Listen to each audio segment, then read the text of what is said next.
Yes, I'm part of Queer Resistance. We're an anti-cut LGBTQ group.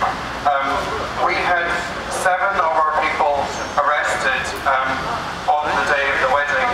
Now, the action that we were planning was a zombie flash mob. It was meant to be fun, not threatening in any way. In fact, we actually got permission and liaised with one of the groups that were organising a street party in Soho Square at the Edge, and they gave us permission and they knew exactly what we were about, so we weren't about being threatening. So seeing all of the pre-arrests made people scared. When we actually got to the square, there were less people than we thought, but later on we started realising that actually some of those people had been arrested.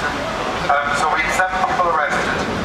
5 of those people were the Starbucks zombies. They were arrested by 16 police officers. They were in various degrees or varying degrees of makeup, and it took 16 officers to arrest them. They were, arrested for having coffee at Starbucks. And then also more worryingly, actually, 2 other trans people arrested, and they were arrested because they had a leaflet and a little bottle of fake blood, so we're zombieing up later.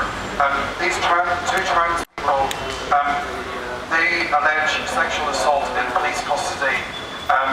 One of them was actually cut here to ascertain their gender. The other one, other things happened, so they are seeking legal advice at the moment about exactly what happened. Now, taken all together, the preemptive arrests, these arrests under Section 60 and the arresting of these people a few hours later, this is all quite serious and worrying and scary to stopping people, silencing people from actually their right to protest. Also, another incident that happened was that we actually got evicted from Soho Square. Now, Soho is an area that has long time been synonymous with gays and queers, so it felt very odd to be evicted from what we would kind of assume to be our space, our public space. We were told in the countdown of 5 minutes, 4 minutes, 3 minutes that we had to move. Now, I was in a dress, I was half zombied up, and there was me tottering around in high heels trying to get out. So we had actually, and it's on camera, it's on the internet, we were told by the police we backed down from having the actual flash mob to actually just having a picnic and leave the state, because it was much more important that we did our action and get people arrested. Thankfully in the end we actually did our action and it worked really well, and we met lots of people around Soho and it was very, very effective. But it was very worrying to say that the gays and queers are being evicted in case, and this is the wording that was used, they might offend the royalists. So, yeah, I very much, all of Queer Resistance very much defend the right to protest, and we're very pleased that the NUS LGBT conference for the weekend, that they passed a motion to condemn Met transphobia. So that's a really good movement, and really support the Portland and Mason protesters here. Thank you.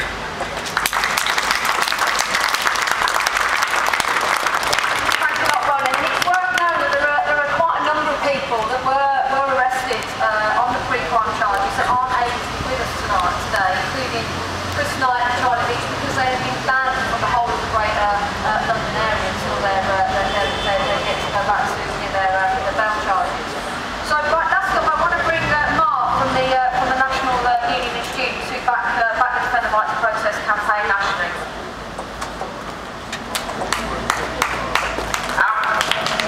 On the 10th of November, our national president took a very bad decision in saying that it was a small and violent minority which stormed Millbank, which laid siege on the Tory party headquarters. But within our own national union, the tide was against him, because we affiliated to the Defend the Right to Protest campaign, and we stood shoulder to shoulder with all those people under attack by the police, who were having their houses raided in the early dawns of the morning, and who were being victimized by the media. And the thing is that the Fortnum and Mason's occupation highlighted something very important. It highlighted the fact that protesting has become mainstream. It highlighted the fact that there is an alternative to the system we are currently exposed to. It highlighted the very fact that there is an alternative to austerity. And the thing is that after the Fortnum and Mason's occupation, I was asked by the media, so what would you have done if you were the police? What I would have done is, I would have locked up the bankers who have got £9 billion in bonuses. I would have locked up the tax evaders of Vodafone. I would have locked up the Queen and the rest of them. Because what they are doing to this country is absolutely horrendous. They are wrecking the future of 16-year-olds on EMA. They're taking away the disability allowance. And they're coming for each and every one of us. And today what we need to be doing in the future from now on is continuing the fight against the austerity measures as we continue defending the right to protest. There are two sides of the same coin, and only together, when a movement does not let itself be divided between good and bad protesters, but when we stand up and say there's no such thing as bad protesters, can we succeed against the austerity measures and break this coalition in two.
Encourage people to come together and have a plan on the next step. So I want to thank everyone for coming. Let's keep up the fight.